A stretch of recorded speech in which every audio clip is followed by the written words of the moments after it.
I feel like my head's lower than your guys's. I always try and get it where it looks the same. The same but different. You're definitely not shorter than us. I was watching the show, The Tallest Man in the World. He was just measured at 8'3". What? Is that not crazy? Incredible. Yeah, and he just keeps growing and growing and growing. Hey, we're live, baby, so don't. Oh, that was a dog. All right, we're here.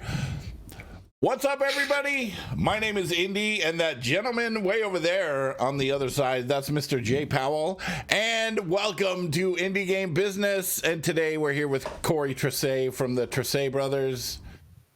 And we're talking about the award-winning, legendary, and you are award-winning now. We have won some awards. It's true. It's those badass glasses, is what it is. I love those glasses, man. Those look like they make you go really fast. Very fast. Very they fast. Shield you from all of the photons coming out of the monitor. I mean, it looks like you've got like 4 monitors there, so you're going to need that support. Oh, we have a large array of monitors. It's important to have a lot of monitors. And some of them vertical and some of them horizontal, right? For sure. Right. For sure. Just oh, here we go. Nice. You can see some of my monitors here. Mm-hmm. That's a collection of them. And that's the Bokeh monitor at the top, right? Good God, are you trying to like land real spaceships somewhere, Cory? Well, you've gotta look at the game and the game's code and the game's art, and you gotta have a Reddit and you gotta have a Discord monitor. And you can't put all your applications on one monitor. And then you have to have multiple camera angles, right? Very confusing. Yeah, I mean, this is game development. It's tough. So is that 5 monitors or 6? I can't tell on the right. It's 6. Yeah, two landscape and then 2 portrait on each side. Nice. It's very, very efficient. I like this setup a lot. I have 4, nice. and that's a lot. 6 is just like, that's crazy. I have 2. And that's You know what, Jay? Once you go 3, you won't go back, and then you'll be like, I need another one. And then you're like, I mean, not for game development, but then you're like, I need to find something to put on that 4th monitor all the time. Yeah, Well, if you're just looking for stuff, I think one of the tricks is like a lot of the applications that I use like to be split up across multiple monitors. Like they're made up of many different windows. Like Right. Unity has 28 different windows, and you could put them all into one thing and have them as 28 tabs, but that's so inefficient because every time you want to do anything, you have to go to that, find the tab, and scroll over and select it. Yeah, I mean, even like for Photoshop, it works. When I was a 3D animator doing it with Maya, that's what I did. I had like my work screen, my playback screen, and then one screen had all of like the docks and windows and everything. Hierarchies, your tools and your brushes and your swatches. Yep, precisely. It's the same thing, and you just you use enough applications and you find. But you know, they really are screen hungry. The one thing that sucks is when you're traveling and you have a laptop and you're like, what the fuck am I going to do with just one screen?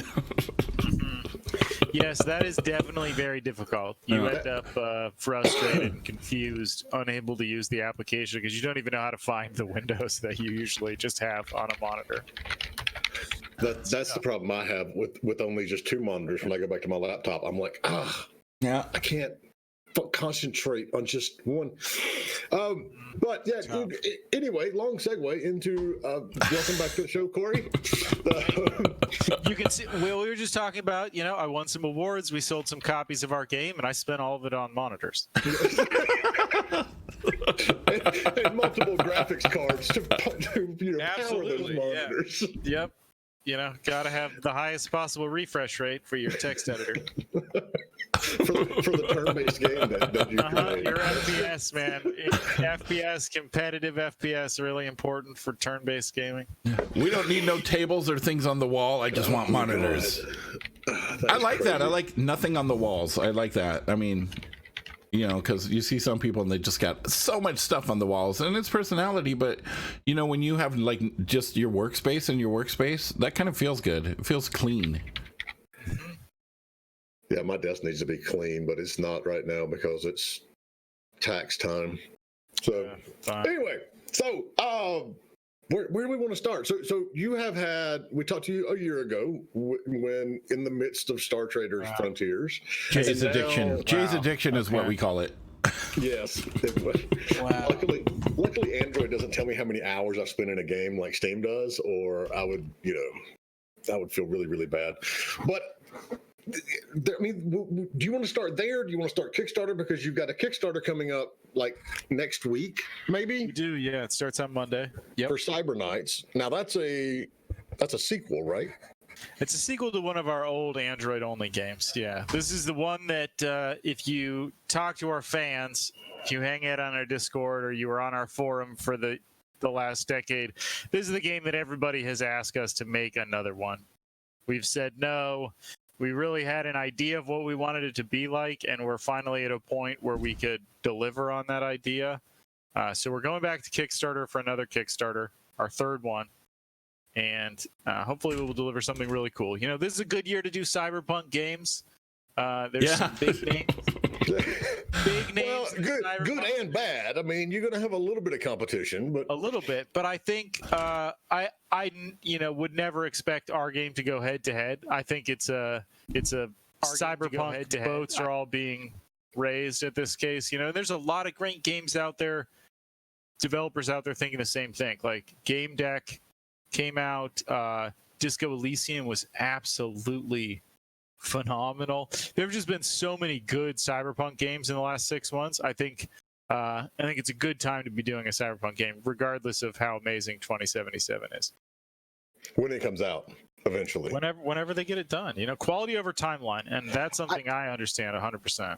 I'm totally fine with quality over timeline, unless you have your devs working, 100 hours a week for 6 months. That's 6 months. Like, this is madness. 12 months minimum. That's not enough. We must do it more. Yes, these devs need more training. Put them back in the crunch machine. Yeah, I mean, I have an interesting perspective on crunch. Obviously, working for yourself, it's a little different. So I think they're making the right decision. It's tough. Like, I've read a lot of press about it. It's really interesting. Different perspectives. I know that they're going to make a great game. I think that much we can depend on. Yeah, it's going to be a given, and it reminds me at some point I need to finish The Witcher 3, but I haven't done it yet. So I'll get to it by the time they launch. Mm-hmm. So Cyber Knights is going to be your third, like you said, third Kickstarter. Yeah. So it's not like you're new to this, but you've been, as I've been watching, you've been building the momentum over like the last couple of months, really, starting back in November? Y'all started talking about it? Yeah, we really started, we started executing on it early last year. So probably May or April, we started accumulating art, prototyping, making the plan. We started really executing a Kickstarter plan sometime in September, and we started talking about it, you're right in early November. Started talking about it in public. So it's been a long time coming. Like, we've been working on this for a while. So the key thing that I want to take out of this is we're past the point on Kickstarter where you can just go, hey, we're going to do a Kickstarter, and you launch it and, money starts coming in. You absolutely have to have a community, which you have, but then it's something that you've got to build to, just like you're building to a game launch. I mean, walk us through what you've done for Cyber Knights and how you approached it, but then some of the things over the years that have worked and that haven't worked. Okay. So one of the things that we approached this Kickstarter with was kind of the idea that we needed to have a really good idea of what the game was going to feel like to convince players that it was going to have the kind of experience that they wanted to have. So one of the things that we really wanted to do here was build the Kickstarter on top of the game. And that's something that has really changed, I think, over the last 10 years from our first Kickstarter or whatever to now, from the beginning of Kickstarter to now, is you could, at the beginning, go to Kickstarter without a game, just an idea. An idea, some designs, a couple of concept renders, and say, hey, I want to make this. You know, and now the bar is much higher, right? It's people, backers, Kickstarter, the community are very aware that you can show up, get a bunch of money, and disappear. You know, there were campaigns that were compatriots or peers of Star Traders Frontiers that raised 10 times as much money as us and delivered no game, just took the money and left. So, you know, there's a lot of tough reality checks, I think, in crowdfunding that have happened over the last, you know, as it's matured. And I think one of those things is that people don't want to fund just ideas. They want to fund something they really think is going to get made. People are increasingly savvy about being like, this looks like a remix of assets off the asset store, or do you really have any do you really have a chance of delivering this? And Kickstarter shut some high profile projects down when they thought they looked fishy. I remember there was one like 6 months ago that looked, if you watch the video, like fantastic. And then everybody was like, wait, this is 100% asset flip. I think that was Raw, maybe. I can't remember. I mean, there are a couple in recent memory where, you know, they went sideways after accumulating a large amount of funding and a bunch of backers. People just did due diligence and found out it wasn't feasible or there wasn't anything really there. So does that affect the amount that you go in and ask for? Yeah, I think it does. For us, at least, it affects it very seriously. I think you have to be very serious about what you're asking for in terms of money, and the backers have to understand why. If you look at like the Return to Dark Tower, which is a board game on Kickstarter right now, they set a very high goal, $850,000. Have they hit it? Oh, they smashed it in like the first day. Oh my God, that game looks ridiculous. But yeah, okay, go ahead. It looks really awesome. But backers who came in, looked at the campaign, looked at the circuit board diagrams and the ABS mold plans for the interiors of the tower and blah, blah, blah. They saw all of this prep. They understood, like, yeah, this is an $850,000 project. I understand why you're asking for so much money. They have 3 days to go, and they're at $3.2 million. Yeah, they're setting the bar very high. Holy I mean, crap.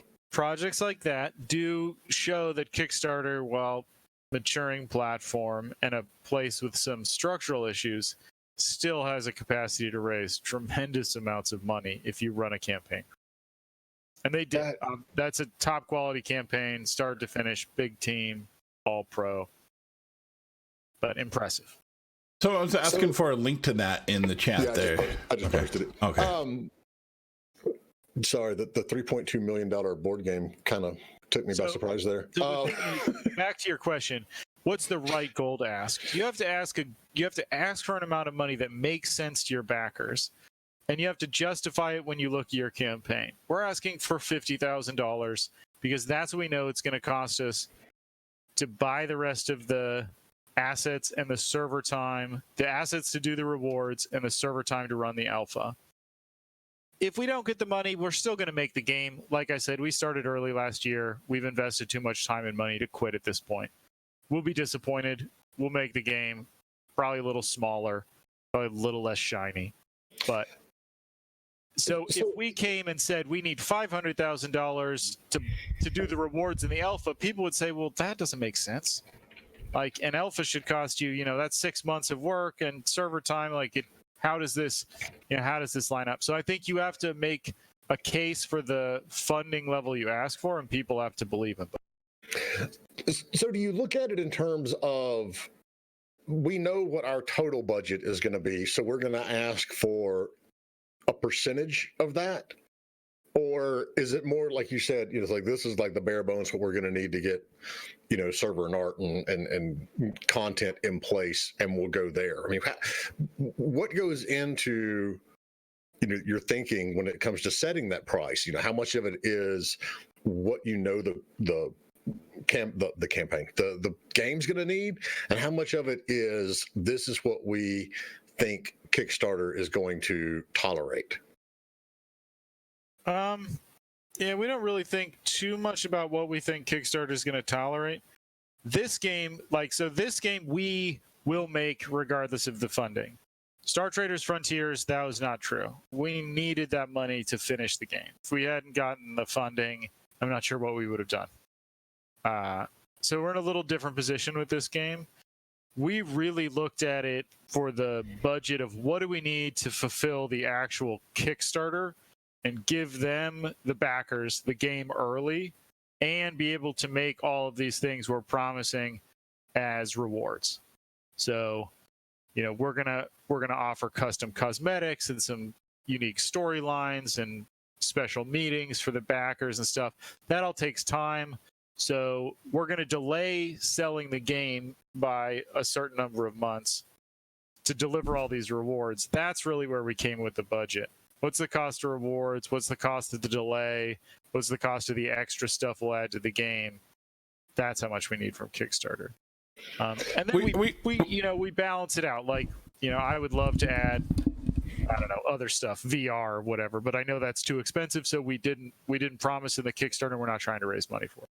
We got a question from Manny Hams on Twitch. Hi, folks. We'll ask, then I got to run and listen later. Is it viable to go to Kickstarter with a small community, code features complete, but only primitive or placeholder art sound assets with the goal of funding those presentation layer assets? Yes. I 100% think that is a totally viable goal. I think you're better off going to Kickstarter with good gameplay and placeholder art than the other way around. You can show very convincing GIFs and screenshots of cool gameplay with really prototype graphics. Now, I would have, if it's like programmer art, I would go backwards and just end up with like gray box art. I would get to the something that looks like it's a prototype, not like you're trying to make the game look like that, because that is one confusion, right? If you come in and you look at it, you want to know that's a prototype.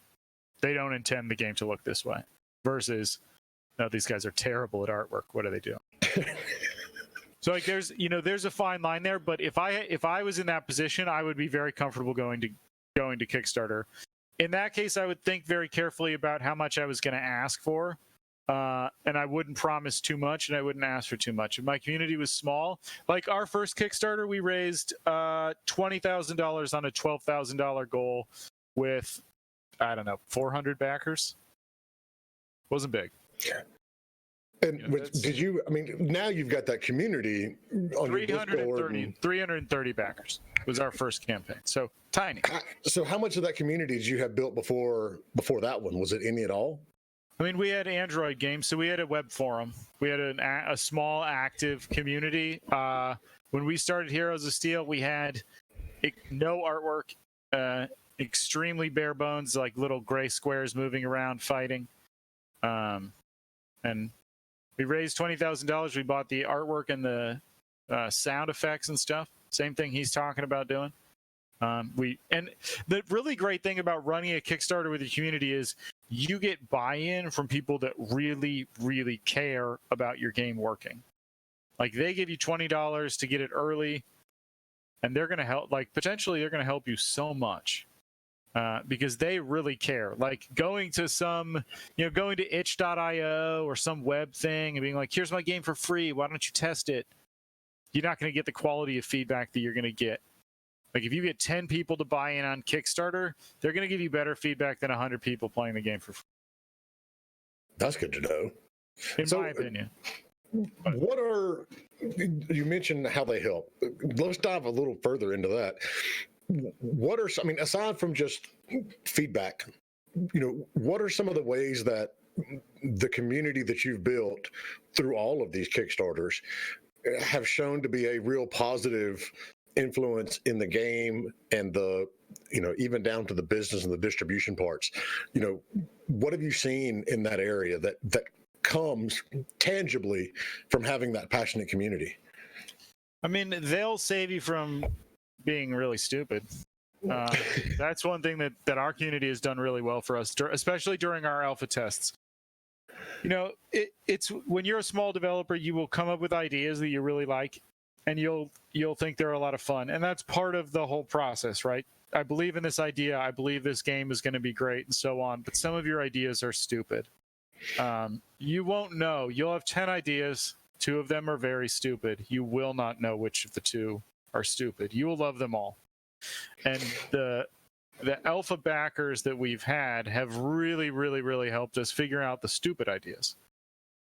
Like Star Traders Frontiers, there was a system where you could send your crew members to stations so they could like get this little bonus, like you send them to weapons, you send them to the bridge. It was awesome. It was so fun. Such a great idea. All sorts of different nuance to how you sent your guys around, but it turns out this idea was a stupid idea. I really liked it. But the Kickstarter backers who played the game, they did not like it at all. And I argued with them, and I tried to convince them, and I kept changing it.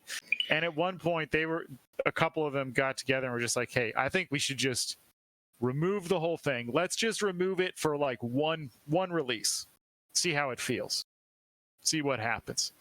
And I was like, sounds terrible, but okay, I'll do it because you guys are our backers. You know, you've made the game possible. We removed it. Game was instantly more fun. Like, I knew it before I deployed it. I took it out. I played it for like 10 minutes, and I was like, oh, they're right. That was a stupid idea. No. And then I've got this terrible history of 28 forum posts and hours on Discord where I'm like, no, idea is good. Nothing wrong with idea. Like, you guys should love it. What's wrong with you? And after I played it without it, I knew it was garbage. That's funny. So it was removed. And if we hadn't had those people, that could have gotten to Steam, and you could have done all of that arguing on negative reviews. It's insane how much that would have cost us if it gotten to. We got another Kickstarter question here. You want me to read it, Jay? Go ahead, dude. All right. Nightwolf from Twitch. Is Kickstarter funding goals just like with asking a publisher for a contract, but probably more precise and public as to where the money goes? As in less contingency and publisher percent adjustment, but more focus on what if add-ons that community may want so that it revolves more on community involvement per budget amount. I'm not sure I understand that because that was a lot. I'm not quite sure I understand it either. I'm trying to parse it. So one of the things, Nightwolf, is you have to remember from the consumer standpoint on Kickstarter, that developer or publisher may be telling you precisely where the money's going, but like Cory said, there's companies that will take your Kickstarter money and then move to Hawaii. It's not like you get as a consumer anyway, always that much more info. But it is, one of the things that you get out of it is, no, you're not giving a publisher a percentage, but Cory and Andrew self-published their game, so they don't have to worry about it. But it's not unusual for you to get a Kickstarter and you still need a publisher, because even though you got the game funded, you don't necessarily know how to market it. So you can still end up going for a publisher or a distribution partner. But with the add-ons and the what ifs, and it's just like Cory just said, you are going to get a very good, passionate beta test team in there to take a look at it. And I'll vouch for Cory. I've been on their Reddit page and their forums and their Discord, and he is one of the few developers that will sit down nearly immediately and start, if you have a suggestion or feedback, and push back, but do it respectfully. And then if you make a good argument, like he just said, he'll actually change stuff. Because when I first started going to the subreddit and the Discord, and I would see somebody post something, I'm like, who is this yokel? They're not going to listen. They're just a player. They don't understand all this stuff. And then Cory starts going into all the equations and all the that goes on the back end and why it might be plausible. And I was like, holy crap. So yeah, you do get a little more feedback from the developers. But you just keep in mind, as a consumer, they're not bound legally to any of this crap. They could go and do whatever with it. So you don't exactly get that much transparency as a player. I think one thing, contrasting Kickstarter versus publisher, like you mentioned, there's a revenue cut that publishers take. That's a big difference. I think one big difference is that Kickstarter, like Nightwolf asked about, those stretch goals, those add-ons are attractive to Kickstarter. And in my experience, publishers do not care. If the publisher says, we'll give you 50 grand to make this Star Traders thing, sure. And you say, hey, we're going to add 2 additional playable jobs and a music track. Can we have $60,000? The publisher's going to be like, no, what? Additional playable jobs, music track, shut up. Like, I don't care about that. Make the game. I saw your PowerPoint. Make what's on there. It said 10 jobs. That's plenty. I don't care. You say, but wait, hold on. I'm going to add 2 additional ship types and a thing called salvage. Can I have $70,000? And they're going to go, no, what are you talking about? Kickstarter is going to be like, this is awesome, salvage. That sounds great. I don't know what it is, but it in my mind, it sounds like there's some mysterious space stuff I have to visit. I'm into it. So I think there's a big difference when you get into stretch goals, right? Return to Dark Tower goes to a publisher and says, we need $850,000 to make this game. If they sell it to a publisher, it's possible that whoever gives them that money to make the game. There's no chance the publisher goes, damn, that idea is sweet. Here's $3 million. Let's blow this thing up. I love your $850,000 plan. What if I buy 3 of them? Like, what if we just go nuts? Publishers never do this because they're like, 850, we can make $6 million. Yeah, that's a good ROI, right? So there's your I think that's a huge contrast between publishers who, if you go to publishers and say 850, that's what you're going to get. They're going to negotiate you down, maybe work out the terms or whatever, but they're never going to go blow it up. Right? I think I never thought about it that way, but in 20 years, I've never seen a publisher go, oh, you need 850, but what if we gave you 3 million? Yeah. I think that comment may have come up at one point in some conversations, but it never went anywhere because it was never. Yeah, I mean, you're right. It's like if you go to a publisher and you get your 850, then if the game is successful, then you may get some extra money down the road to do DLC or something like that. Yep. But they're not going to turn around like Kickstarter and go, I know you only need 850, but here's $3 million. Y'all go have fun. Yeah, that doesn't happen. And when your game drops, they might suddenly have marketing budget that they didn't mention before, and you get some extra ad spend. But they never give it to you up front to make your game better. Like, they realize that the game you made is better than they thought it was going to be, so they invest a little more money in advertising or launch services or whatever. But because that's absolutely one of the things that publishers do, especially the ones that are launching a lot of games. Now, your smaller indie publishers that aren't launching as many games, they have more writing on each game, so they're going to support each one a little more. But the bigger publishers that are launching, a game a month or 2 games a month, they will absolutely sit down and go, okay, here are the 4 games that dropped in the last 60 days. This one's doing better than the other one, so let's chunk a little more marketing at it. Yeah, 100%. You see them on Steam. They got 80 games in their catalog from the last 4 years, and you know exactly what they're doing. Yep. Well, we got another comment here from that Ryan Manning from Twitch. My impression of Kickstarter campaigns, especially with video games, is that you end up over leveraging yourself and end up causing more stress than it's probably worth. Any thoughts or insight on that? Over leveraging yourself as a developer? I think that's entirely possible. I do think that happens. And I can see how it would happen. I think having done it a few times, there are some lessons you can learn. A lot of them have to do with scaling and reward delivery. There is a part of the Kickstarter development process where you are making all these promises to people you haven't talked to yet. right? It's just you and your team, and you're like, what if we promise them custom hats? What if we give them like, what if we give them a 3D printed figure of the main character? That would be awesome. You have all these ideas, but you don't have any idea who these people are, right? You haven't talked to them. And you can come up with some ideas that sound cool, but you don't know how many people are going to sign up for that thing. And you might really not know how much it's going to cost. So one of the ways you can over leverage yourself really badly is promising things that you can't deliver or that aren't really your specialty, right? Andrew and I talked about this 3D printed figure thing. We even talked to a couple of people that make such things. But it's not what we're good at, right? We're not good at shipping or fulfilling or, so that's a goal that sounded cool. We think maybe some people would have been excited about it, but it's something that would have put us in a leverage situation where we've made this promise that's outside of our core mission, make the game awesome. And it could cost us a lot of money. It could throw us off. So I think that's something that can happen. And you can make promises in the heat of a Kickstarter that you end up regretting. So that's something you have to be very careful of too.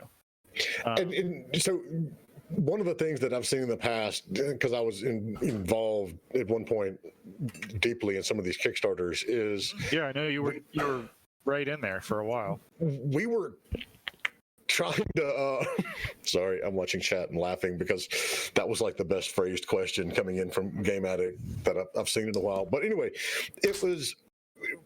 we had a client, just world-class AAA background and experience in this. And they launched the Kickstarter and we're like, oh, this is going to be great.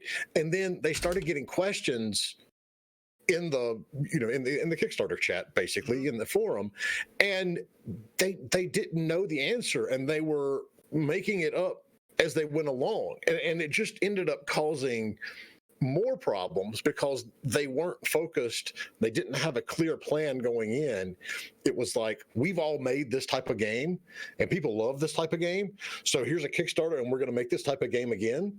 And when people started pushing on details, they were literally making it up and arguing about it during the midst of the Kickstarter. And it killed momentum because it was the play. And this was 5-6 years ago.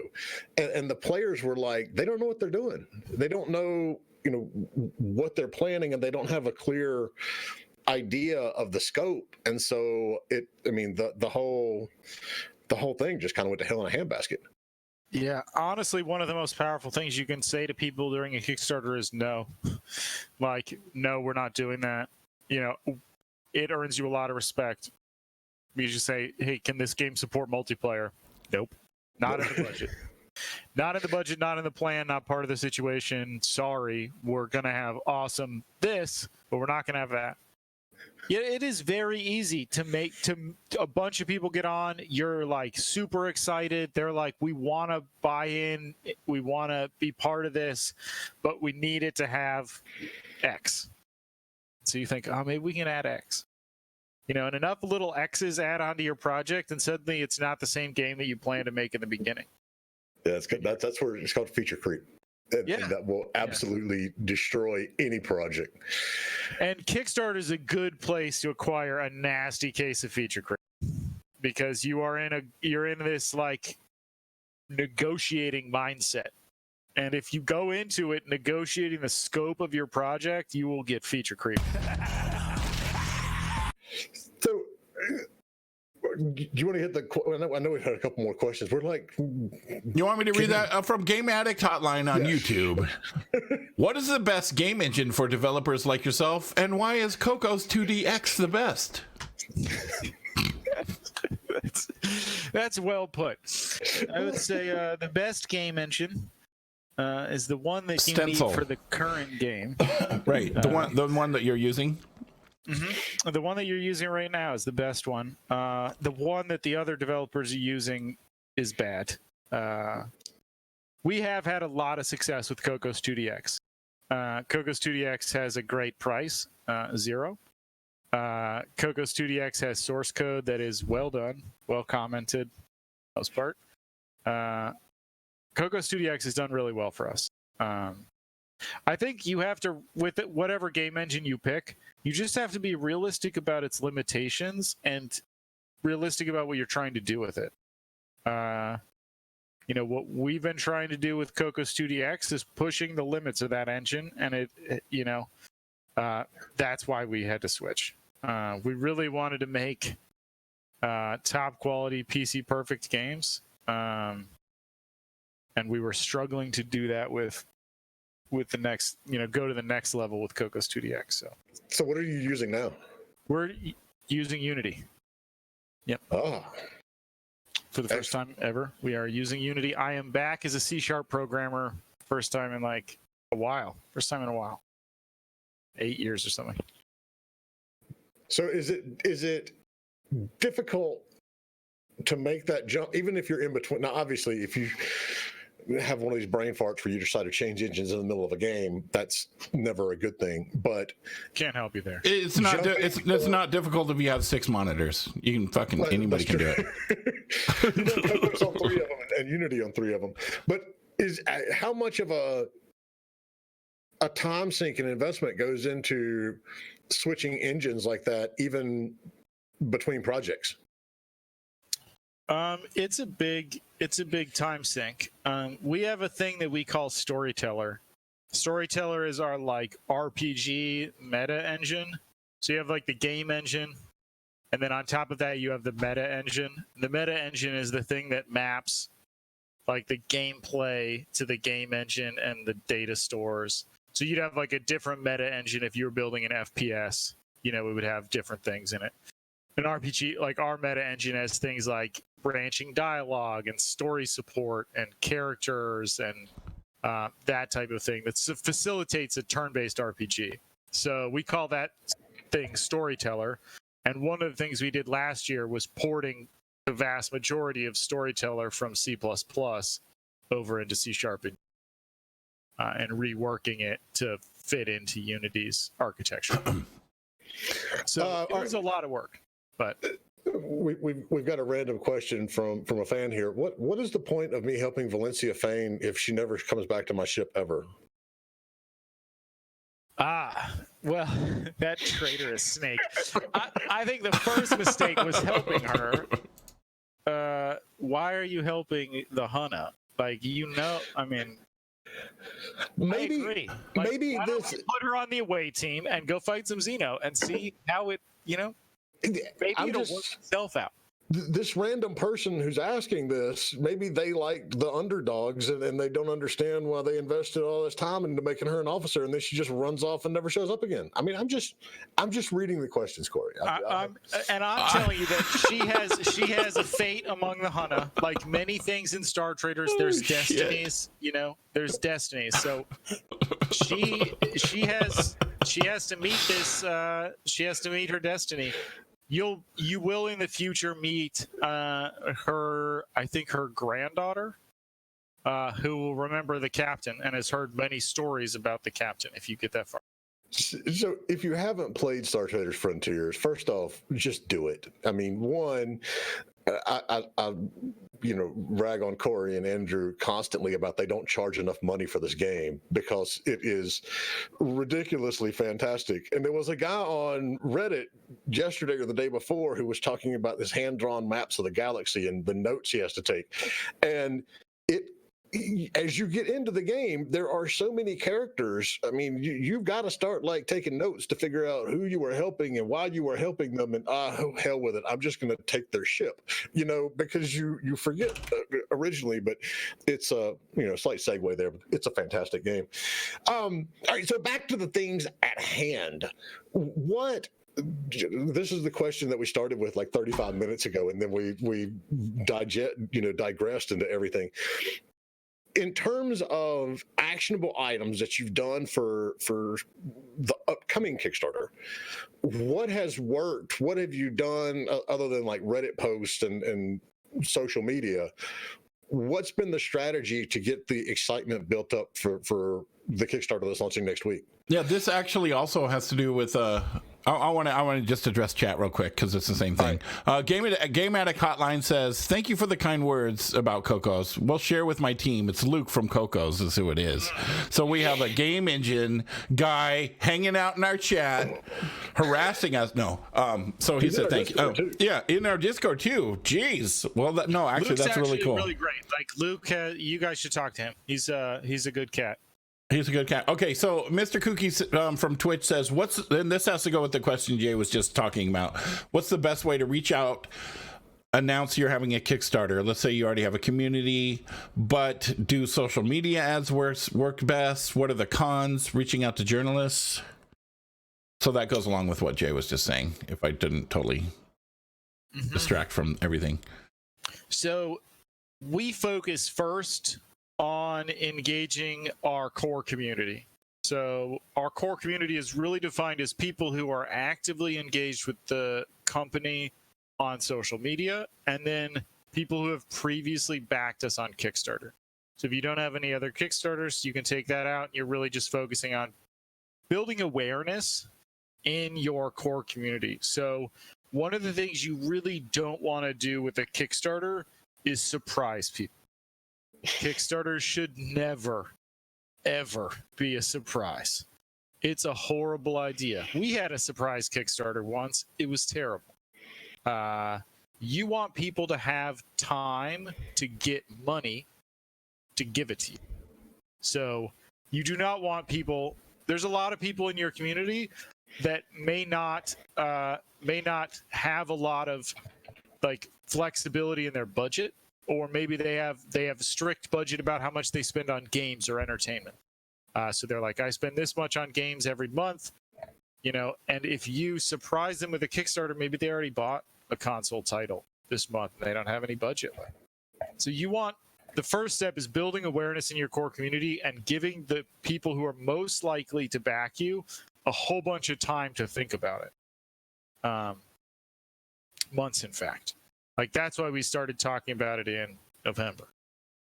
People, 3 or 4 months, heads up. So, what have you tried in the past that you're just simply, I mean, aside from like surprising people with crap, but what have you tried that just absolutely flat out did not work? Anybody that wants a big percentage of your campaign to promote things. Those people are snake oil salesmen and they know nothing about crowdfunding. Anyone that says anything over, I would say at most like 3%, 4%. That's that, and they better be a heck of a partner. If you're like, I have talked to people who want 30%, and anybody who's out there in crowdfunding, if somebody comes to you and says we will do X for 30%, I do not care what the X is. They are lying and they are just going to take your money. Like there are real snake oil salesmen and scamsters and stuff out there preying on people who are new at Kickstarter. So we fell for some of this. Like we paid people to share our campaign, not for a percentage, but for flat money. Like we're like, okay, that sounds good. Like people will come to you and they'll say, hey, I'm an expert in crowdfunding. I'll share your campaign for $495. I've got a mailing list. I've got a social media account. I got this. I got that. Almost all, I would say probably all of those people are scammers. Very few of them will do anything. You could theoretically hold them to that with a savvy agreement. If you put milestones in there and say, if you don't reach X, Y, and Z, goals, then no, you don't get paid.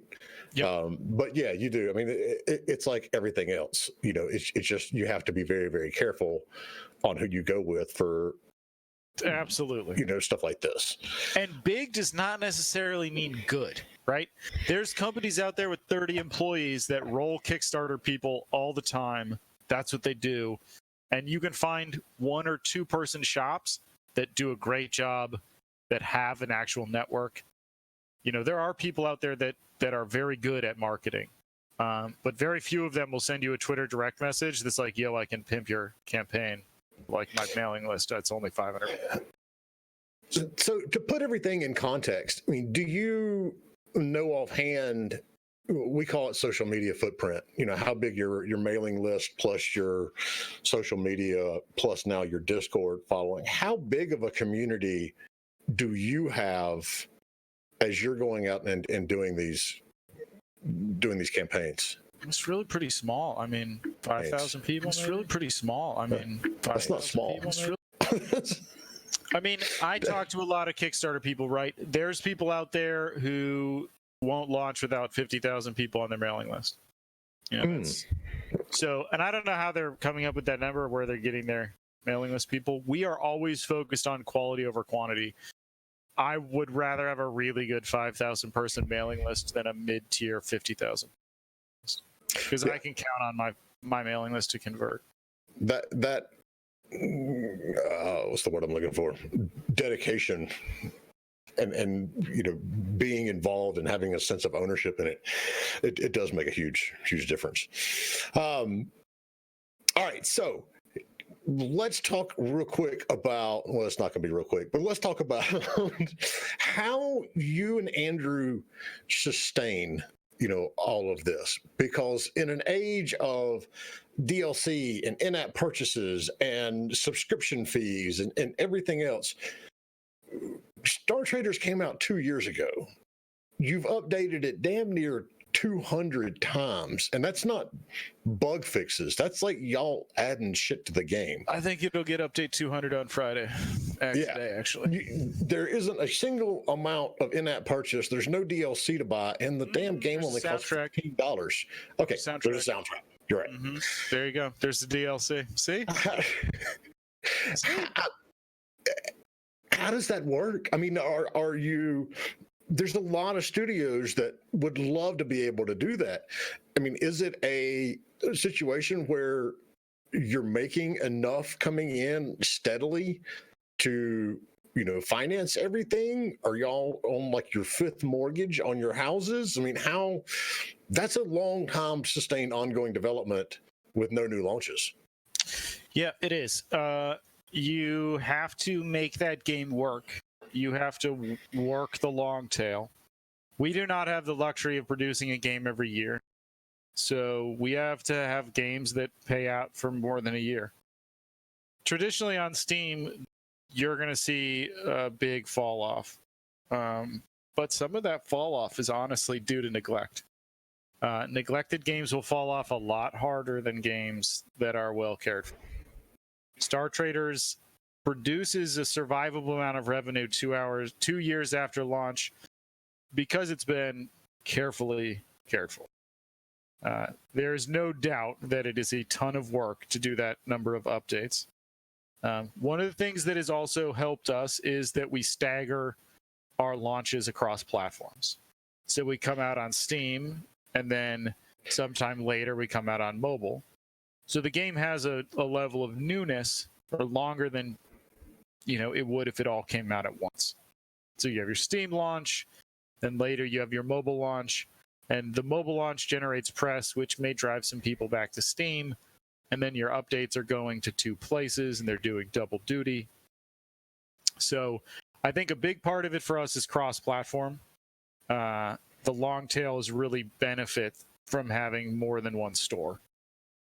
All right, so let's talk about that for a second. And it is funny. I think we were talking about this during the last show about how it used to be if you're launching a game, you have to launch on all your platforms at one time, or it's just pointless and that's stupid. Why aren't you doing that? And now it is very much the case where it is better to stagger these things out for the reasons that you just said. Yep, that's a change. That is a big change. I think that's a change that happened in like the last 6 years, maybe. I don't know what's driven it. It's been more recent than that. Yeah. Okay. Yeah, it's been the last probably 2 to 3, maybe 4 years, because that's one of the things that we've noticed a lot of. And so on the stores, that this is something that I pushed you and Andrew on several months ago, and you had a really good answer for it. We always tell people you need to be on as many stores as possible, even on PC. If you're launching on PC, you need to be on PC and Windows and Epic if you can get there, and GOG and Green Man Gaming, but you all don't. Explain why, if you remember why you told me that. Well, I think for us, it's about focus and being present. For our games to produce the way they do, as long as they do, we have to be good caretakers, and we have to respond, very quickly to everyone that comes in the door. And we have a limited amount of time and a limited amount of bandwidth. So being on all those stores dilutes our ability to support them. And it also makes our update cycle more expensive. If I had a clever answer for this before. No, that was exactly the answer you gave me before.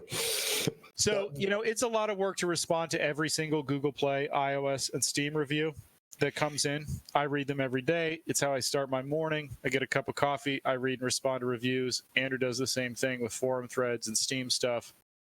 If I had to add 10 other stores to that, it would be too much. I have to be there to make it work. So we focus on really, where can we get the most value? Where do we have to be with the players? And a lot of those are optional. I get that GOG is maybe a little bit less optional because of the DRM thing and stuff, but being on itch.io is optional. If you're on Steam, what's it going to make a small percentage of your sale? Yeah, I mean, Steam is still the worldwide leader in all this. But it was, when you all said that, it was one of those things that it had never occurred to me to think of it like that. Because quite frankly, 98% of the developers and publishers out there don't wake up and start their morning by reading and responding to reviews and forum threads. Doing it wrong. That's not normal. I'm sorry, Cory. It's not. It's wonderful, but it's not normal. And so, having to do that across even more platforms, yeah, I get it. It can absolutely take a toll. But that, and then having to update different things because somebody else's launcher has something. It's one of those aspects of building a wide distribution network that I had never thought of until y'all brought it up. And so along those lines, you had a wonderful Twitter thread back in October about Steam and how to maximize I'll just read it. Today's tweet thread is for everyone working to be an excellent indie dev and is once again Steam and how to maximize your impact. This is accomplished using combinations of Valve sales, promotions, developer sales, updates, and events. And one of the things that you talk about is how being in a sale and being on the first page can be like one of the worst things for you. It can cause you some downstream problems, definitely. This thread, that thread, I think is about, is kind of cuts to the heart of what you were asking. How the heck do you make one Steam game pay out and keep your studio alive without taking 5 mortgages for as long as it did? And a lot of that is about managing, your ability to keep the balloon knocked up in the air. The game wants to fall to the ground and just sit there and not sell. But you have to kind of pop it back up in the air as much as you can. And you've got a certain set of tools on Steam. And there's similar tools, maybe a little less effective on the mobile markets. I think the mobile markets are starting to catch up. Like Google and iOS both have functional wish list this year, which is a big change. But on Steam, you're really working on 2 things. You're trying to flush wish lists to sales, and you're trying to add new customers to the wish list. There's a small percentage of people that come in and just buy the game the first time they see it. Those people are not really who you want to depend on. They exist, but they're an organic thing that is harder to manage for you, harder to predict when you go into a sale. So for the people who aren't as well versed and experienced in literally managing your Steam page and your Steam account. Talk a little bit about what the visibility rounds are and why you use them. And one of the things that jumps out in this thread is just where you say calculate the periods between the in-house Valve Steam sales like Black Friday and the summer sale and strategically run a developer sale. Mm-hmm. Could you dive into that a little bit? Yeah, so on what you use as a Steam developer is a platform called Steamworks, and Steamworks gives you visibility into your application's performance and their comparative performance to the rest of Steam and other games in your vertical, so other games like yours. So you can go into your wish list. So you go into your application developer portal and you go into, like, you view Star Traders. You can see how many people have wish listed the game ever. You can also see how many of them have wish listed and then bought, wish listed and then deleted it, wish listed and redeemed a key. And you can see a chart over time showing the wish list adds, the wish list buys, the wish list removes. So you can see kind of your momentum, and then you can take that chart and you can start lining it up to things that happened in the game world or in your Steam promotion or your social media or whatever. Say you go viral on Reddit or something, you're like, that explains this big spike in wish list ads and this little spike in sales. So as a Steam developer, you've got these nice metrics that tell you, here's where my wish list is. So one of the reasons the wish list is super important. The visibility rounds are a thing that Valve gives you when you launch a game on Steam. They give you, and I wish Andrew was here, he's my wizard with the numbers, but I think they give you 4. Don't quote me on this, and if I'm wrong, sorry. They give you a certain number. We'll say it's 4. So you launch a game and Steam says, hey, here's these 4 visibility rounds. Use them wisely. You will get no more than this. That's the whole lifestyle, the whole life of the game. Its whole existence. You get those visibility rounds. Visibility rounds are incredibly powerful if used correctly, and utterly worthless if used incorrectly. So what do they do? What happens when you activate a visibility round? A visibility round begins accumulating, and you'll have a dashboard.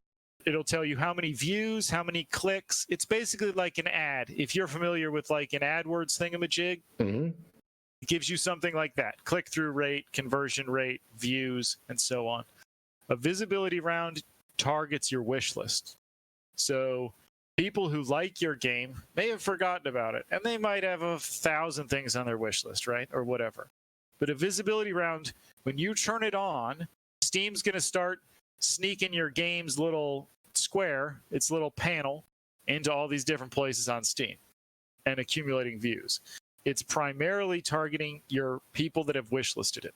So if you launch a game, 0 wishlist, brand new, and you fire off a visibility round, that thing's not going to do very much at all. It's going to pretty much do nothing. Now, if you wait a little while, your launch buzz is worn off. Maybe you're not getting as many views, but you've got a big pile of wish lists from when you launched. People are like, I'm not interested right now, but maybe I'll take a look later. Then you run your visibility round. All those people that have forgotten about your game, suddenly they get reminded. Steam shows it to them. Now, the thing about a Steam user, right, they're not looking at much. They're looking to play, PUBG or something. So they open the library and they see a bunch of little squares, all the games. If you're a Steam user, you know what I'm talking about. You open it and there's a bunch of stuff, different things. You get your game open.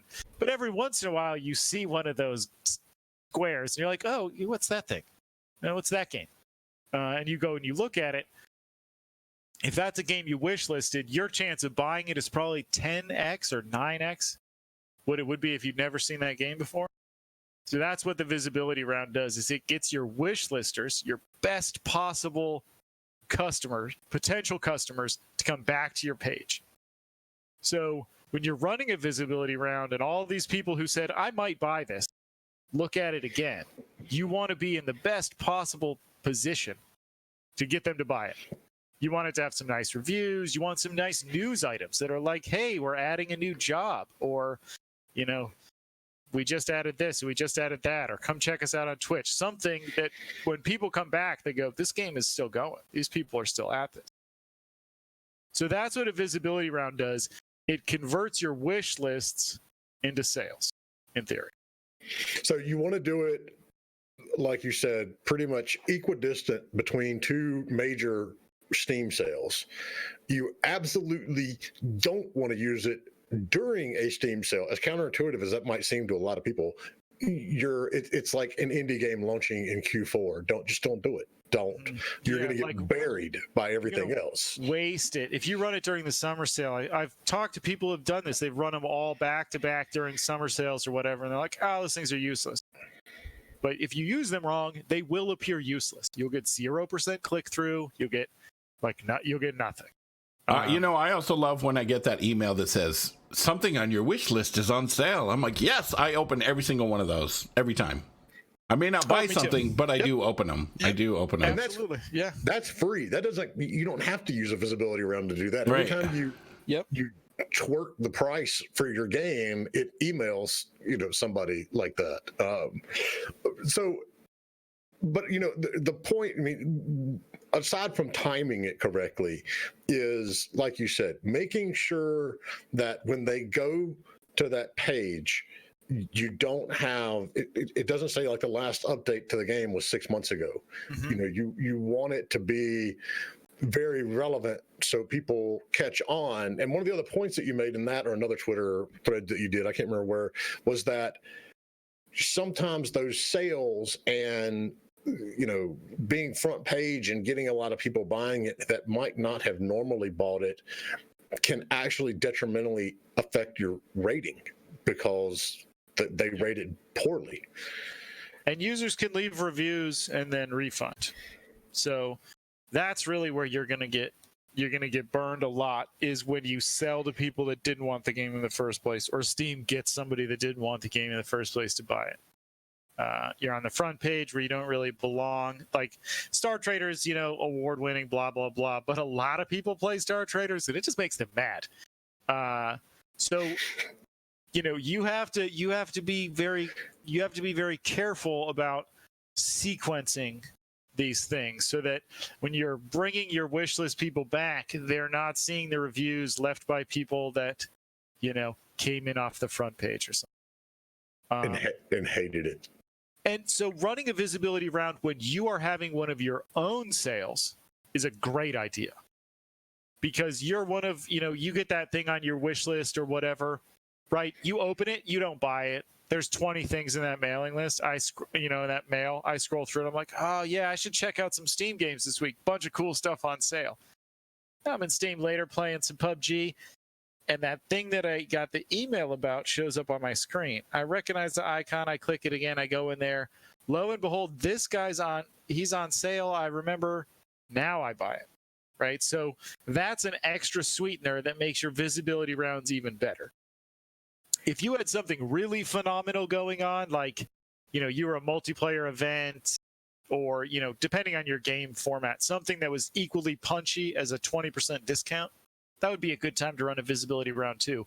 We don't tend to have a lot of things like that other than like big DLCs. And those are mostly for people that have already playing the game. So we tend to use sales because it's single player. I think multiplayer games have a little more flexibility. What's your strategy on how much you discount the game for a sale? We have a very specific schedule that we lay out before the game launches of its discount periods and how it's going to work. So Steam users are savvy. You will not trick these people. They are way smarter than us. Not all of them, but a ton of them use things that tell them, they have a browser plugin or they have another site. They know how cheap this game's been. They know when the last time it went on sale. They know for how much. So if you launch and do a 40% discount and then you come back and you do a 15% summer sale, no. Like, people are going to catch on to you. So what we do is we do a stair-step discount, starts small, builds up to where it is now, I think, in the 30%. We don't run a 30% sale until the game is like a year and maybe more.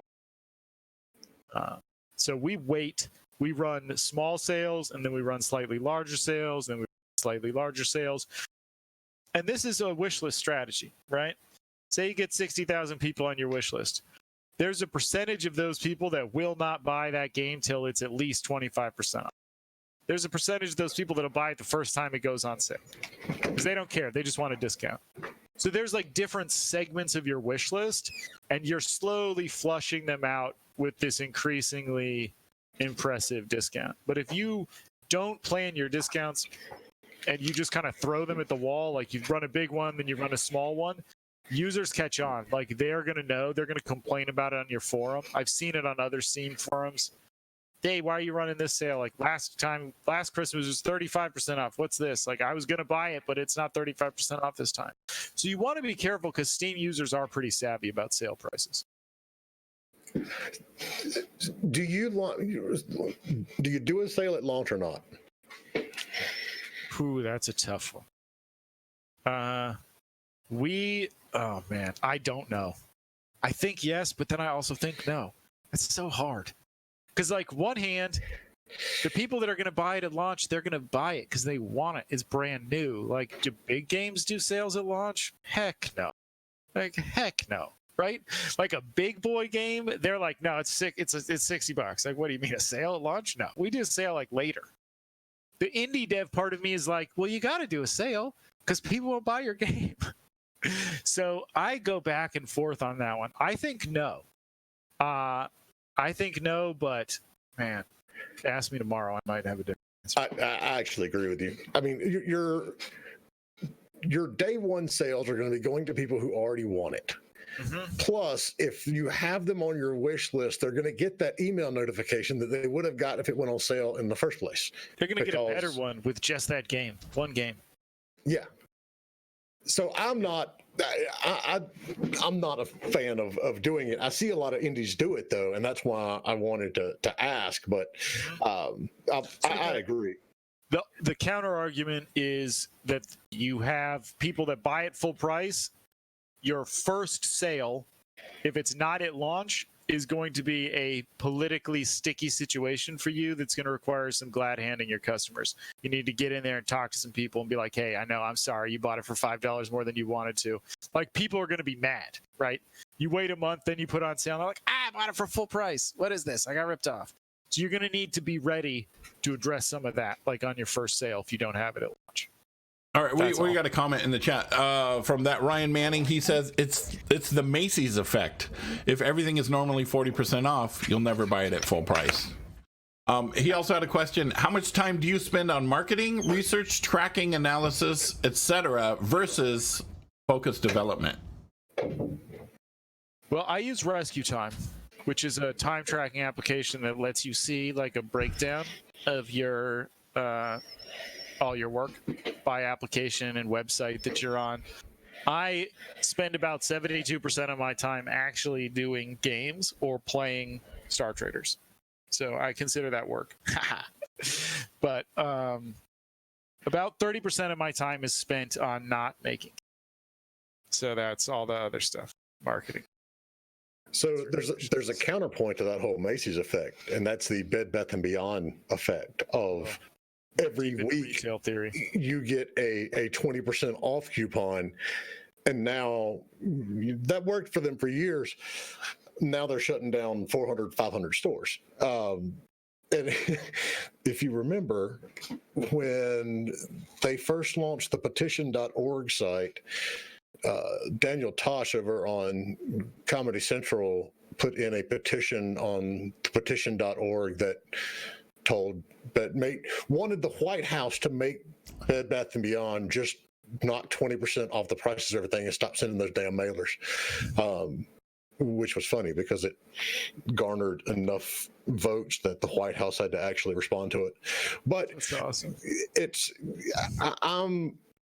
I'm not of the opinion that you need to devalue and put your game on sale the day one, because you're going to get whatever you get now, 45 minutes of exposure on the Steam page for being just launched. Use that time up and let it run its course before you start doing the first sale. So, I mean, post launch, how long do you usually wait? You said a year, right? We wait for like a 30% sale. We run sales pretty regularly after that, like after the launch. It would be like within the first couple of months, we would run our first sale. Okay. Because we're looking at it wish list, right? Launch day. What I would say is we don't run a sale at launch, and we also try really hard not to look at the sales numbers. We try really hard to look at the wish list numbers, because that's what you're really hoping to get from your Steam front page is a bunch of wish lists. Those will flush out. You'll have a sale. Those will flush out. So wish lists are really important. And if you're a developer that's like, you're seeing lower sales than you were hoping, look at your wish list, because that at launch can be more valuable. Because that's future visibility rounds, that's future sales emails, you know. What's your conversion rate look like from wish list to a sale? Ours is, I will say, substantially higher than the Steam average. But I can pull up and tell you what the Steam average. Come on, Cory, you got 6 monitors. You can pull this up somewhere. I know.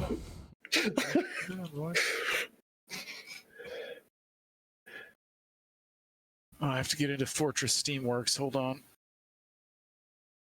I've got more questions while you're looking it up. Are there any particular strategies that you're using to drive to wish lists, and what is a good goal to have in mind for a wish list number before you launch? I really don't know.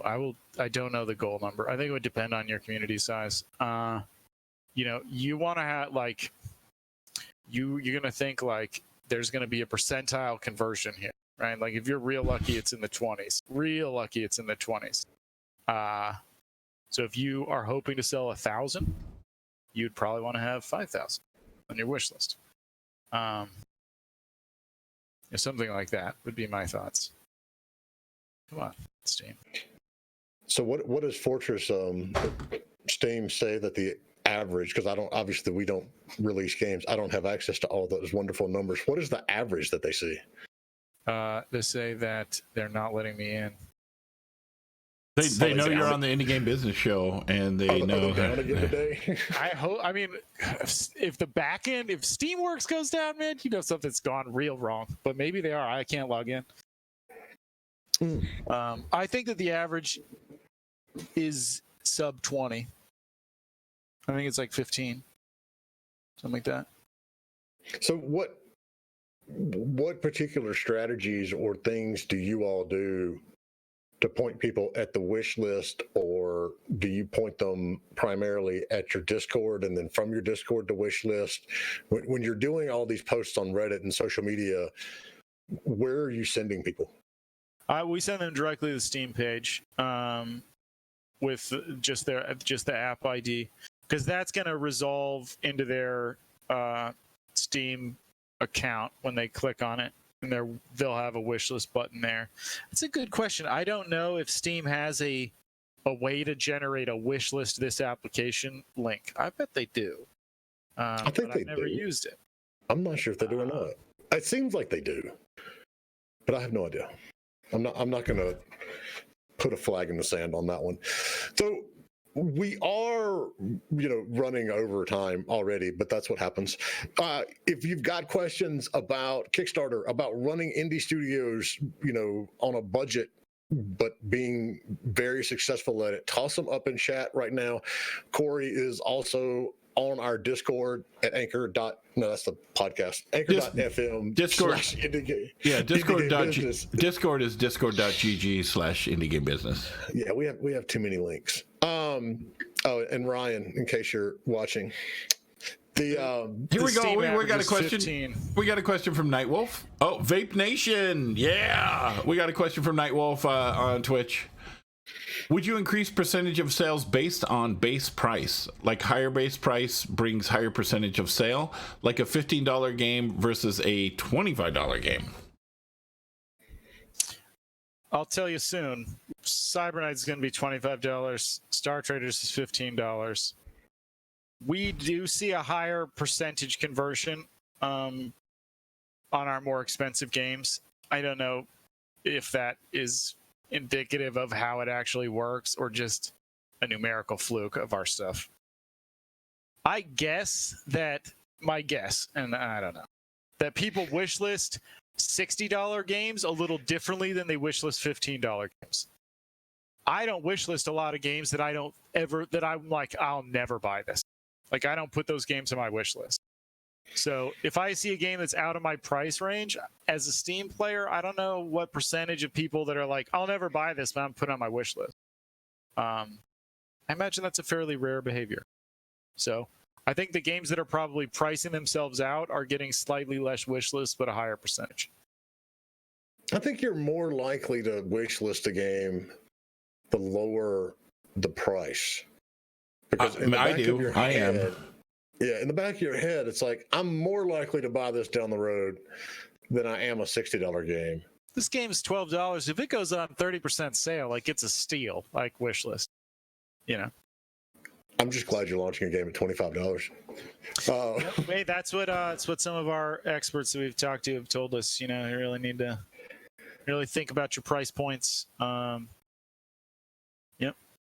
Are you, I'm going to put you on the spot. Are you open to giving an indication of how many units you sold of Star Traders over the years? Star Traders? Like From the whole thing? No. Just the last one. It's tightly held information. I'd have to talk to Andrew. My financial dude might be like, no, confidential. Steam will sue us. Don't worry about it. I don't think Steam's watching our show. You're good. Not. I was just curious because it's always, I mean, it's having these metrics, and it's one thing for, you know, folks to come on the show and be talking about what they're doing. And it's always interesting to get, you know, this is the point that they're coming from. You know, they did this and this was the result. I don't know, a lot of that comes down to the game He itself. just wants to know if you're a multimillionaire yet. That's what he wants to know. That's no. He actually does. That's funny. 6 monitors. We've got two more things in the chat. First is I'll go backwards. Total North 54 from Twitch says, "Would you rather live in America or Britain, and why?" And Mr. Cookie on Twitch says, "I've heard the minimum start would be $12K to ask for a Kickstarter. Is there any truth to that?" Whichever one you want to answer or not, in whichever order. Fine, I guess. I'll allow it. I would stay in America as I am scared of new things. And I'm not sure how I would get all of the monitors to the United Kingdom. I would be worried about excise taxes or tariffs or poundment of my screens. Although I have, during my younger years, I think in high school, traveled to the United Kingdom and found it to be a most marvelous and beautiful place. But I am pretty happy where I am. Good old desk. Nice solid desk here. So the other one is from Mr. Cookie. I heard the minimum start will be $12K for Kickstarter. Is there any truth to that? No, I think that's nonsense. I think there is a risk of going too low, and people are like, you know, they don't think that you really have a plan. Yes. You know, there's like a $1 Kickstarter theory that I've heard people throw out that that's better because they're gonna make the pin, they're gonna make the thing, and maybe people want to buy copies of it. I think $12,000, and I ran a $12,000 Kickstarter. We thought it was a crazy number when we put it up there. Thought it was so much money. Wild. And that was gone in a month. Seriously, dude, you'd be shocked at how much people could spend making video games. I had no idea. Hundreds of thousands of dollars. I mean, I've heard that some studios spend upwards of $1 million on a single video game. Mine. I've heard some do 100 million. No, that's a lie, dude. It's all virtual. Everything's virtual. I mean, where's the money go? $100 million in Grand Theft Auto dollars? Okay. Where does the money go? It's all virtual. Here's another one. Wait, if what you was feel the like actual answering, question? There was a it's real do you question like in it. Donald Trump or Barack Obama better? That's the actual No question. comments. We stay out of politics, dude. They, hold on. Let's clarify that. They stay out of politics unless you play their games, and then there's all. Oh, okay. Yeah, yeah. There's no correlation to politics in our world, but their games are full of. I've gotten on the wrong side of some factions in their games and been completely isolated from galaxies. So we do. Yeah. And we're gonna have some interesting. Cyberknights is a futuristic tale set 200 years in the future. It has some biting commentary on today's attitudes towards our planet and technology and privacy. So I think we've got some interesting stuff. I think Cyberknights has got a more contemporary worldview than Star Traders. Star Traders tells very political stories about the struggle between powerful people for more power, but it is, distant space people. I think Cyberknights is going to tell some stories like, it's set in Boston. There's people with, I think it's a more personal set of tales. He's just trying to start conflict. PS4 or Xbox One, both of them. That's what I say. Get We're both gonna of them. try. I sincerely hope that we're able to bring the game to both consoles and the Nintendo Switch. We will keep our fingers crossed. where's my Switch version of Frontiers? We are working on it. I had a question and it just completely evaporated in my head. Oh, is Cyberknight set in the same world, same universe? Different universe than Star Traders. Okay. It's set in our universe. All right, Nightwolf has another question here. Would you personally try to get your game as an Epic exclusive or stay with Steam? Also recommended to start first game on Steam, not even try to approach Epic, and that's a question. Well, I would say if you have a game that you think Epic would be interested in, and what you need is a cash infusion to finish it, Epic's an option, a publisher's an option, Kickstarter's an option. I wouldn't recommend or give advice to say any of those are off the table. If you have a game that you think could be a success, use whatever tricks and tools and partners you have at your disposal to make it a success. Because if you believe in it, the last thing you want to do is say, I'm not going to do Kickstarter because I don't crowdfund. Or, if you have a game that you believe in it and do what has to be done to make that game reality. I just remembered one of the big questions I wanted to ask you now that we're like almost out of time.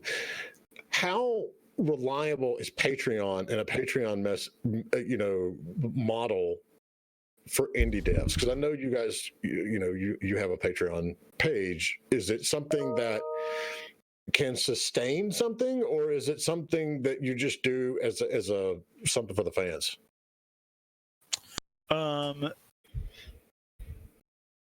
Trese Brothers won't be considering an Epic exclusive for any. We ride with Steam till we die. That's it. Like we're Steam developers. Is it Trese Brothers or Trese Brothers? Trese Brothers. So Jay's been saying it wrong this whole time. Like for a year. The whole time. Yeah, we love it, man. We love it. Oh, Everybody gets to pronounce it the way they want, and it's Super Knights. I just thought they were French. Trese. That's what it was. Super Knights. All right, so here's one more from Mr. Kooky. Hold on. No. Patron. Okay. Patreon is very hard for us. We have tried very hard to make Patreon reliable source of income. It is not. You are asking people and I don't know, maybe we just haven't cracked the formula. You have to have something to give them, right? We give them early access to art streams. We show them exclusive video content. We show them art leaks and stuff. We have a lot of respect for our patrons. Many of them, I question why they give us so much money on Patreon. Andrew yells at me when I'm stop doing that. Stop. I'll tell you from my standpoint, I give you money every month because I like what you do, and I respect the fact that you put out 200 damn updates for a game that launched 2 years ago, and you haven't charged me any money since then. Patreon's a great place to send people that have that feel. Yep. I mean, I don't want to hurt y'all's feelings. I don't give two shits about the art stuff you send me. I don't care. I'm I'm one of those that I want to play the game when it's done or it's close to done. The latest animation for an opening door, I'm sure there are Patreons who appreciate that. I could care less, Corey. Yep, absolutely, man. I mean, because there's so much of that. Like, you want to go see somebody's working concept of their half-done video game, go to Twitter, type half-done video game in. Like, for free, original content, reams of it. All like Reddit's got a whole my half-done game or whatever, like tons of it. So yeah, the page the thing is with Patreon is like we're trying. We're like, we've asked them, what you give us money, what do you want? They're like, show us artwork that nobody else sees. Okay, here's like a door. It's just Are you pleased? Are you entertained? So Patreon's really hard. Like, I think there's people out there who do like amazing stuff, right? Like, I'm a patron of the woman that she's the cartographer for Critical Role. Her patron's amazing. It's like videos of how to make maps better, like it's instructional, right? You're sort of like, she's an amazing artist, but her patron is all like trying to teach you to draw better role-playing game maps. So you're a patron of hers to like learn. But that's what her content stream is, right? Like, we are trying to do, as an indie developer, we're trying to run Patreon with basically runoff, right? That's what I think of Patreon content. Could you runoff? Like, it's stuff that comes out of the industrial process of making games as a byproduct. Like, you're trying to use it for something. Could you? And this gets into more of how Steam works than anything else. Could you release updates early to Patreon people, then you release it on Steam? You could, I think. You would have to like do the beta code in Steam, you know what I mean, and just release that to them. A depot, like a hidden depot, and give them a key to that depot, which is like a pile of software in Steam, and then they'd be able to install that beta version. Yeah, or they have like possible. Where you can do the different versions and do the drop down and put in the beta key. Yep. All right. So as someone who gives you money every month, that would be interesting. I want all the new stuff. If I got to play, update 199 3 weeks before the rest of the world did, I'd do that. They're going to say terrible things about you, though. They're going to be like, they're all going to laugh at you. People say terrible things about me anyway. They're all going to laugh at you. I mean, that's serious. Like, they're all going to laugh at you. That's a joke. They're going to kill you. Yeah. They're going to come after you, dude. Pitchforks. We got an emote on our server. Pitchforks. That's what you're going to get. You go through with this idea, pitchforks and fire. That was one of the things that Carrie's mom told her when she was going to the prom, the movie Carrie. They're all going to laugh at you. And then it repeated over and over. All right, I want to ask this from Mr. Kooky, and I can answer this too, I believe. What are the worst items to give away to backers? And I would say anything that you have to ship. Those are the worst items. So anything that you have to ship, if you are not shipping your core reward, do not ship side rewards. The other thing about Kickstarter backers is a lot of them don't want that stuff. We had Heroes of Steel, right? And Star Traders, both. They had these clever like t-shirt tier.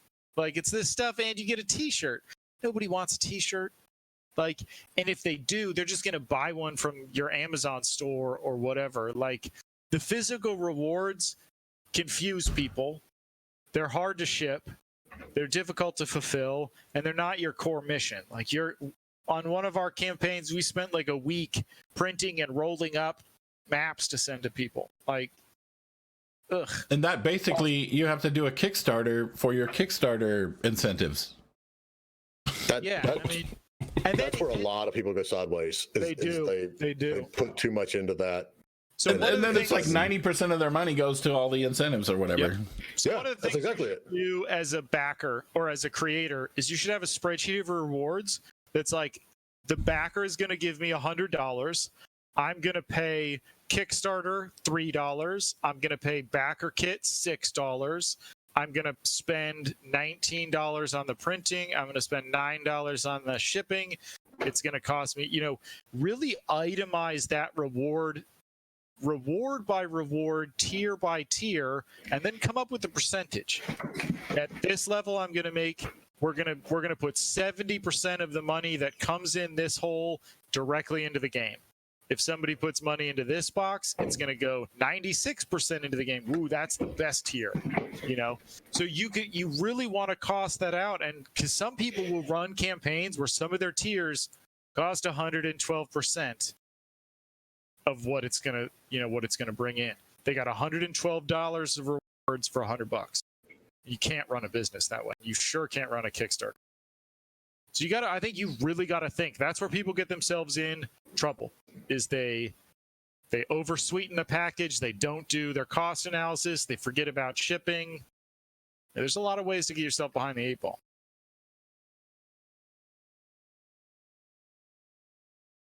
I just want to make sure we've wrapped up that thought line. I was like, radio silence. Dead air. I'm actually on your Discord right now, and I'm very tempted to post that, all Patreons are going to get early access to new updates just to see how bad I get burned. Cory just said, you invite me on your podcast, then you go on my Discord, you troll me. I don't know. It's market research. That's what it is. Well, in the name of science, I accept it. Exactly. Dude, thank you so much for coming and hanging out with us again. Yeah, my pleasure. I'm glad we could talk. It's always fun. You all do fantastic, and I will say underrated games. I'm really looking forward to the next one, even though you've now told me I'm going to have to wait like a year and a half for it. Are you going to, so in this, sunset period, so while you're working on Cyber Knights, are you still going to be updating Star Traders Frontiers? Yes. Oh my absolutely. God. Can you drop the link in chat? Do you sleep? Can you drop the link to the game in chat, Jay? If you got it handy. So we've been working on Cyber Knights for about a year now. Just under a year. I'd say about 10 months probably. And we have continued to deliver updates during that 10 months. I don't think that the mix of Cyber Knight Star Traders is going to adjust dramatically over the next 10 months. So I expect to continue to deliver quality Star Traders updates, including the new map system. In about a week, we're going to be releasing the Blade Dancer. It was awesome. Blade Dancer is a brand new type of job. It's got a bunch of weird new mechanics in it. We're getting into that phase of Star Traders where we've got 40-some jobs, and we can start adding some sort of niche players. Blade Dancer is cool. Hybrid combat spice operative. Gonna have some neat spice hall talents. Gonna have some really cool combat talents. So yeah, we're gonna keep working on Star Traders. I'm still super psyched about Star Traders. We will stop working on Star Traders several days before I begin the planning for the next Star Traders. That's my goal. We will keep working on Star Traders till we start planning the next Star Traders, and we'll continue to smoothly roll right into the next one. And to put all of this in context, the team is how big? Well, Andrew and I are the heart of the team, right? Cyber Knights has more than just Andrew and I work. 12 people probably, all total, scattered in various disciplines. We are trying to grow the company. We have a lot of people. We've got people working on the sound design. We've got people working on hard surface modeling, animation, texturing, the floor tile reflectivity. See, Andrew's here. He could tell you all about the fantastic art team we've assembled, but Andrew didn't want to hang out with us today because he's busy. Yeah. He's busy with It's his Friday. kiddo. He's out drinking. Probably. Cory's going to be wrapped up for 2 hours. I'm going to the bar. That's what it is. He's like, I have to care for baby. And he's like, by baby, I mean bar. Wait, I wasn't supposed to type that. Delete. All right. Well, we will let you go and get back to the total amount of too much work that you do during the day. Thank you, as always, folks. If you got questions, they've got their own Discord. What's your Discord? Is it just Trese Brothers? Yeah, discord.gg/Trese Brothers. And then I do think, like, just kind of close out the questions about Kickstarters. You guys are a great resource, right? For people that have questions about indie game business. I hope so. publishers. That's the So plan. I think, if there's people out there, if you've got questions about Kickstarter you think I could help with or Jay could help with, the podcast is a great question and answer format, but if you want to drill into it a little more, you want some assistance or professional support, these guys are a great option. There's a lot of different paths you can take. Like a couple of people on the chat were asking about publishers. You guys know a lot about that. So, reach out to me, reach out to them. I'm always happy to talk to other game developers about strategy or, what's working, what's not working. So, and I know you guys are as well. It's what you do. So, But we're building a community. We're supportive of one another. Alrighty, man. Thank you much. I appreciate you coming on our podcast and plugging us while we bring you on our podcast. And I'm trying to start fights on your Discord server. Yeah, that's funny. It's all love. Circle of life. Yeah, so make sure you guys posting gifts on yours right now. hit us up on discord.gg/indiegamebusiness. We're also on Twitch, Facebook, Mixer, LinkedIn, Jay's personal page, and what other stuff we got. Just look for Indie Game Business. Also, anchor.fm/indiegamebusiness. And so I can tell you next Wednesday, I don't know what's going on yet. We'll figure it out by then. But next Friday, Luke from Cocos will be here. Nice. Did you just harvest him just now, or? No, yeah, well, about 30 minutes ago. Oh, he was in the That's chat. fantastic. I will be sure to tune in for that. Great, and then you can give him a hard time. Yeah, exactly. Yeah. Very good. You have a question from Trese Trese. I don't know how to pronounce this crap. Somebody in chat's got a question for you. That's good. Why is it so hard to run Cocos on the Nintendo Switch? Do you have any questions? Do you have any comments about that, Mr. Cocos guy? Pre-trolling. Everybody gets trolled. Now you get a troll. If we didn't pick on you, we don't like you. That's the whole thing. That's funny. Alrighty. Thanks, guys. It was great to talk to you again. Thanks everyone. Peace. Y'all have a good weekend. Yep.